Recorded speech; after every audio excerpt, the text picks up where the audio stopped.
Assalamualaikum warahmatullahi wabarakatuh. Saudara sekalian, selamat berjumpa kembali dengan saya pada pertemuan yang kedua. Saudara sekalian, pada pertemuan yang kedua ini, kuliah kita tentang dasar perlindungan tanaman akan mendiskusikan tentang organisme pengganggu tanaman dari kelompok hama tanaman. Ya, saya merefresh kembali bahwa organisme pengganggu tanaman itu ada 3 kelompoknya. Yang pertama adalah hama, yang kedua patogen atau penyebab penyakit, dan yang ketiga adalah gulma. Nah, pada kesempatan kali ini, pertemuan yang kedua, kita bahas tentang kelompok dari hama tanaman.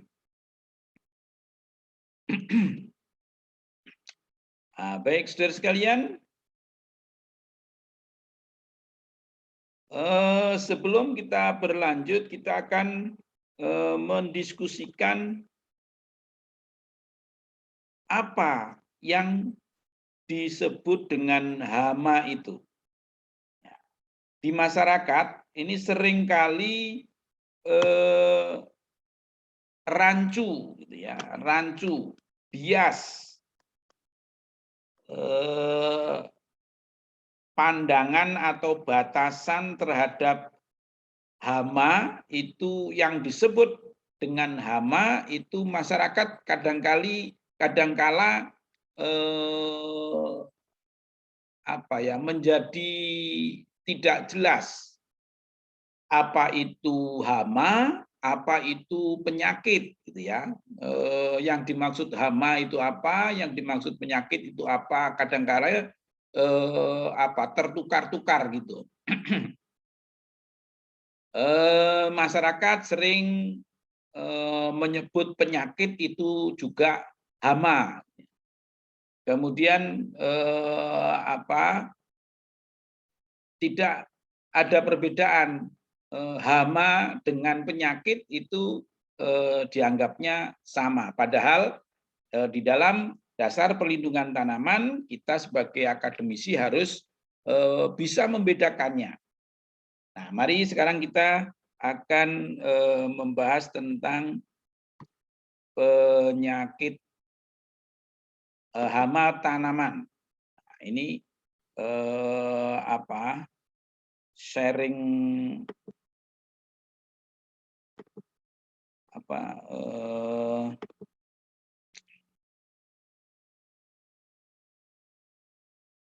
slide-nya kok nggak bisa dirubah ini. Mohon maaf, sebentar. Ya, saudara sekalian, istilah hama itu secara khusus ada 2 kata kunci yang utama yang harus diperhatikan. Apa itu kata kuncinya? Yaitu hama itu adalah semua binatang. Jadi kalau bukan binatang maka jelas dia bukan hama. Nah, kemudian apakah semua binatang itu hama? Belum tentu, karena ada 2 kata kunci tadi saya sampaikan. Kata kunci yang kedua adalah mendatangkan kerugian ekonomis. Sehingga yang disebut hama itu adalah semua binatang yang mengganggu, merusak tanaman sehingga menimbulkan kerugian ekonomis. Jadi kata kuncinya semua binatang, dan yang kedua kerugian ekonomis yang ditimbulkannya. Nah, karena hama itu terkait dengan tanaman, maka yang disebut hama itu sifatnya adalah pemakan tumbuhan. Makanannya adalah tanaman, disebut juga dengan herbivora. Nah, saudara sekalian, yang termasuk binatang dan berpotensi menjadi hama itu ada beberapa kelompoknya. Ya. Yang pertama kelompok arthropoda, yaitu binatang yang kakinya bersekat-sekat. Artros itu sekat, podos itu kaki, ya, kakinya bersekat-sekat. Nah, di antara arthropoda ini yang potensial hama ada dua, yaitu serangga dan tungau. Ya, apa itu? Udang itu juga arthropoda, tapi dia tidak termasuk kelompok arthropoda yang berpotensi menjadi hama. Kepiting itu juga arthropoda, tapi dia juga tidak termasuk di dalam kelompok hama. Nah, ada dua ini kelasnya, yaitu kelas insekta dan kelas Acarina. Insekta itu serangga, ya, ulat tanah, lalat bibit, kemudian apa itu kumbang dan sebagainya. Itu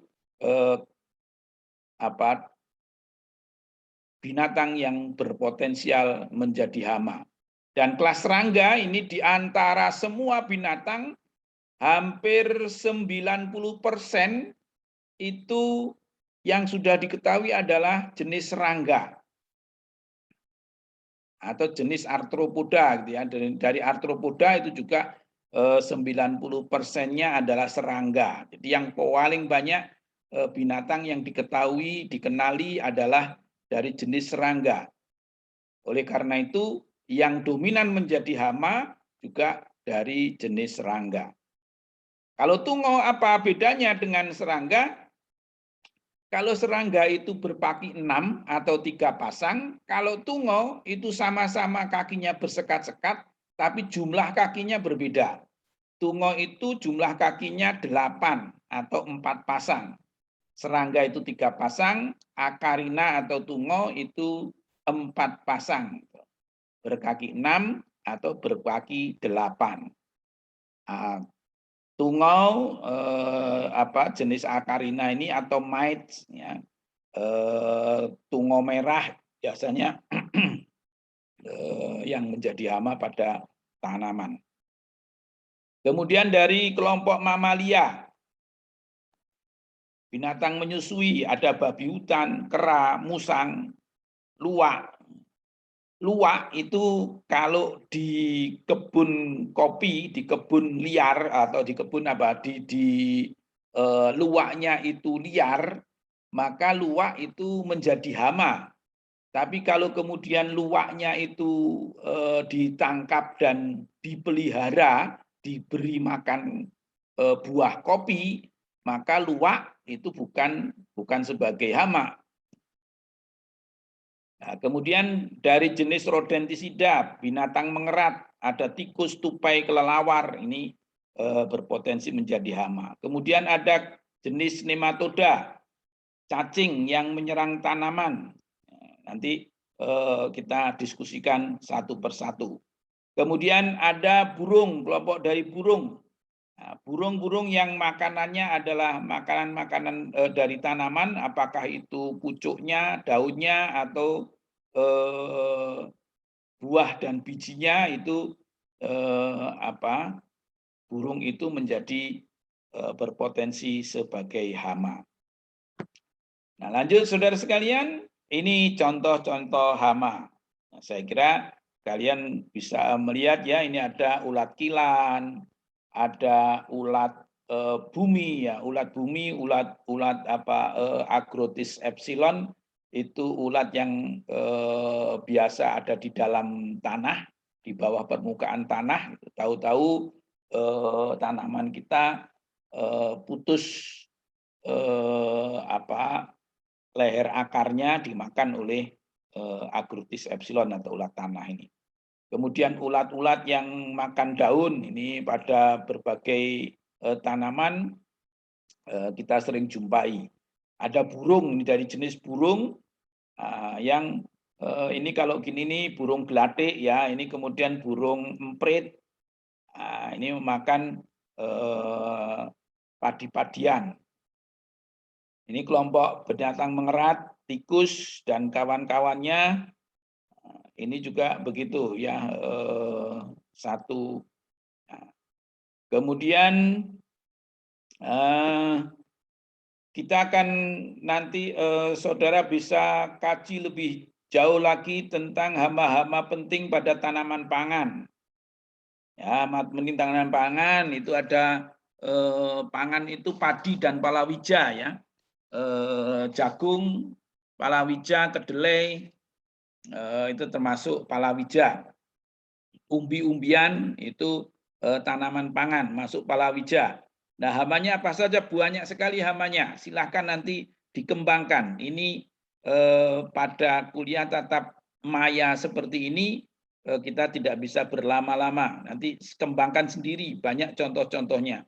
Ini contoh sawah yang terserang hama wereng. Ini hama werengnya.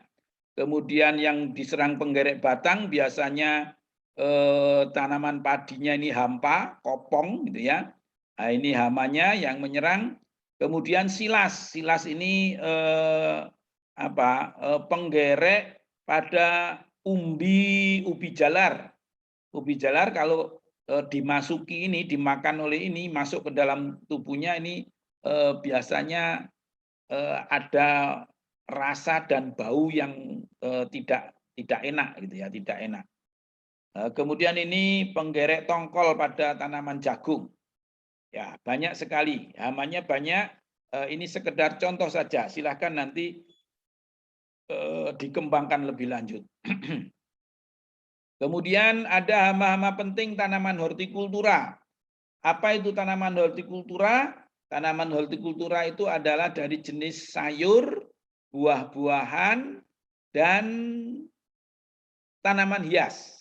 Ornamental plants, anggrek, mawar, dan sebagainya. Itu termasuk kelompok hortikultura. Hamanya banyak sekali karena tanaman hortikultura itu biasanya nilai ekonomisnya tinggi, maka toleransinya terhadap serangan hama menjadi lebih kecil dibandingkan yang lain.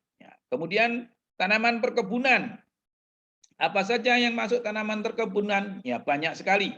Ada cengkeh, ada kelapa, kelapa sawit, coklat, salak, tebu, kopi. Nah, ini tanaman-tanaman perkebunan. Nah, hamanya juga banyak sekali. Ya, ini yang di tayangan ini ada penggerek buah kopi. Nah, sekarang marak kafe kopi di mana-mana. Nah, kalau buahnya itu terserang hama, maka kualitasnya jelas akan menurun. Nah, kelapa itu baik kelapa sawit atau kelapa biasa itu. Nah, ini kalau daunnya terlihat seperti ini, ya sobek-sobek seperti ini, segitiga sobeknya, nah ini dia diserang oleh kumbang tanduk atau kalau di Jawa dikenal dengan wangwung. Nah, ini ciri-ciri pada tanaman kelapa sawit. Ya. Kalau pada kelapa biasa, nah ini dari jauh bisa dilihat. Ini terserang oleh wangwung. Kemudian coklat, ini buah coklat terserang oleh Helopeltis. Seperti nyamuk, ya, dia menghisap buah-buah yang masih muda, sehingga nanti pada buah tuanya ini kalau terserang menjadi kualitasnya tidak baik seperti ini. Kalau kadang kalau serangan mudanya itu sangat tinggi, maka buahnya tidak bisa berkembang menjadi besar. Nah, itulah saudara sekalian kuliah kita pada pertemuan kedua ini. Jangan lupa materi-materinya yang ada di RPS online atau di daring unisma.ac.id, silakan diklik semuanya. Itu adalah pengayaan dan juga barangkali menjadi pengembang wawasan bagi saudara terkait dengan materi-materi kuliah pada session yang ada. Dan untuk pertanyaan-pertanyaan yang perlu saudara sampaikan, silakan disampaikan. melalui WA Group. Nah, insya Allah kita setiap satu materi pertemuan itu durasinya bisa sampai 1 minggu, gitu ya. Silakan diklik. Jika ada kendala koneksi, maka cari waktu-waktu yang koneksinya tidak terlalu crowded, tidak terlalu banyak, sehingga bisa lebih lancar. Baik, sekian saja dari saya, kurang lebihnya mohon maaf. Wa'afu minkum. Assalamualaikum warahmatullahi wabarakatuh.